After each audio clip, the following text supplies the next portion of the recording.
दोस्तों, भारत सरकार ने एक नया ऐप लॉन्च किया है उन सभी के लिए जो हवाई यात्रा करना चाहते हैं।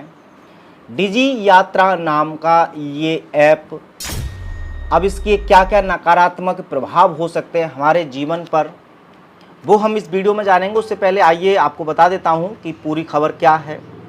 इनकी जो हेडलाइन है, जो इस लॉन्च किया है, वो इस नाम से किया है कि आपका चेहरा ही होगा आपका बोर्डिंग पास।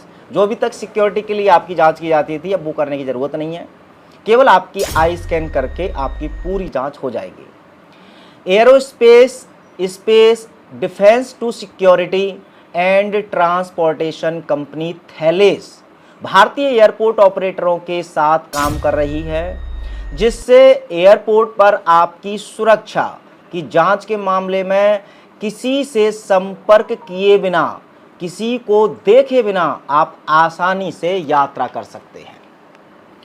ये दावा किया जा रहा है इस ऐप के थ्रू, और बताया जा रहा है कि थैलेस के वाइस प्रेसिडेंट और भारत प्रमुख आशीष सर्राफ ने कहा कि उनकी कंपनी ने ऐसे समाधान विकसित किए हैं कि एयरपोर्ट पर उनका चेहरा ही बोर्डिंग पास होगा। आपके फ़ोन पर डिजी यात्रा ऐप आपको अपना बोर्डिंग पास रजिस्टर्ड करने, अपना चेहरा स्कैन करने की परमिशन यानी अनुमति देगा। यह आधार में आपके बायोमेट्रिक के साथ साथ चेहरे को भी प्रमाणित करता है और डिजी यात्रा द्वारा सक्षम यात्री के रूप में खुद को पंजीकृत करता है। इतना ही नहीं, आगे बताते हुए इस ऐप के बारे में बताया है कि आप अपने चेहरे का उपयोग कर प्रवेश कर सकते हैं, क्योंकि यह आपकी पहचान के साथ पहले से ही प्रमाणित होगा। आपको हमारे हवाई अड्डों पर अलग डिजी यात्रा के जो है वो गेट होंगे जो पहले से मौजूद हैं। सर्राफ ने स्पष्ट किया कि डिजी यात्रा एप्लीकेशन आपके पास ऐप अगर ये नहीं है तो हवाई अड्डे पर जाएं, अपना नामांकन करें और आप पंजीकृत यानी रजिस्टर्ड हो जाएं। फिर आपकी अपनी बोर्डिंग प्रक्रिया शुरू कर सकते हैं। लेकिन ऐप के साथ यह आसान है क्योंकि आप इसे आसानी से स्कैन कर सकते हैं। तो ये कुछ खास बातें बताई जा रही हैं इस डिजी यात्रा ऐप की। लेकिन आइए अब देखिए, ये सुनने में बड़ा अच्छा लग रहा है, भीड़ कम होगी, लोग जल्दी जल्दी प्रवेश कर पाएंगे आई स्कैन से। लेकिन देखिए, इसके नकारात्मक प्रभाव की हम बात करें तो देखिए मोटे मोटे कुछ ये हैं कि सबसे पहले तो बहुत बार, चाहे वो बायोमेट्रिक हो चाहे कोई भी स्कैनर हो, इस तरह की जांच में अक्सर बहुत सारी प्रॉब्लम आती हैं। जैसे अगर बायोमेट्रिक की बात करें तो कई बार हमारा जो बायोमेट्रिक है वो हमारे अंगूठे को पकड़ता नहीं है, तो ऐसे में बड़ी प्रॉब्लम आ सकती है। और जब तक अगर वो आपकी जांच नहीं होगी तब तक आपको जाने नहीं दिया जाएगा। और दूसरी बात, सबसे बड़ी बात, हालांकि ये तो फिर भी इसका अल्टरनेटिव निकल सकता है कि वो फिर से पुराने वाले तरीके से आपको प्रवेश दे सकते हैं अगर वो डिजी ऐप के द्वारा आपको स्कैन नहीं भी हो पाता है ढंग से। लेकिन सबसे बड़ी बात देखिए, इस तरह के ऐपों के द्वारा अब आपकी फिर से बहुत सारी पर्सनल इन्फॉर्मेशन ली जाएगी।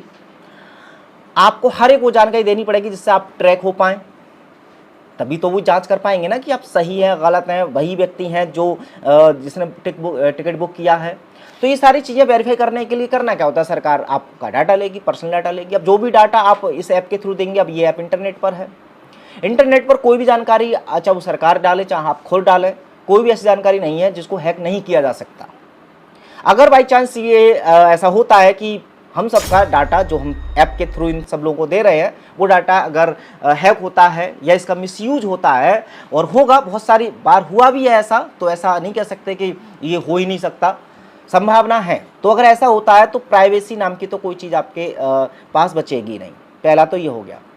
दूसरा, सरकार देखिए अब आपकी सारी इन्फॉर्मेशन आपको पूरी तरह से ट्रैक अगर कर रही होगी, इस एक प्रकार से एक पास बन गया ये आपका उसके थ्रू। तो अब जब भी सरकार के कुछ ऐसे नीतियाँ आती हैं जिनके आप खिलाफ होते हैं, जिनका आप विरोध करते हैं, प्रोटेस्ट करते हैं, तो जब भी अगर सरकार के द्वारा बनाई गई कुछ नीतियां जो आपको पसंद नहीं आएंगी, आप अगर आंदोलन करना चाहेंगे, प्रोटेस्ट करेंगे, तो आपके ऊपर रिस्ट्रिक्शंस लगाने के लिए भी एक हथियार के रूप में ये इस्तेमाल हो सकता है कि आप अगर कहीं यात्रा कर रहे हैं, कहीं जा रहे हैं, चाहे वो विदेश जा रहे हैं या देश में कहीं जा रहे हैं, तो वो जो एयरपोर्ट पर आपकी स्कैनिंग होगी वो रिजेक्ट बता देगी, क्योंकि सरकार ने अनुमति नहीं दी होगी कि इस व्यक्ति को यात्रा करने की अनुमति है।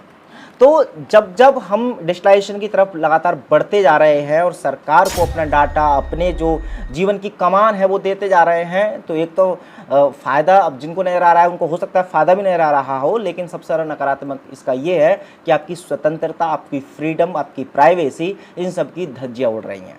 फिलहाल तो इस वीडियो के माध्यम से ही खबर आप तक पहुँचानी थी। अब ये कितना अच्छा रहेगा, कितना ख़राब रहेगा, ये डिसाइड आप कर सकते हैं। आप कमेंट बॉक्स में बताइएगा ज़रूर कि इस ऐप के बारे में आपका क्या कहना है। क्या ये यात्रियों के लिए, सहूलियत के लिए बहुत अच्छा है, या फिर हम सब और उन सभी यात्रियों के लिए है ख़तरनाक? कमेंट बॉक्स में लिख दिए। मिलते हैं अगली वीडियो में, तब तक अपना ख्याल रखें। जय हिंद।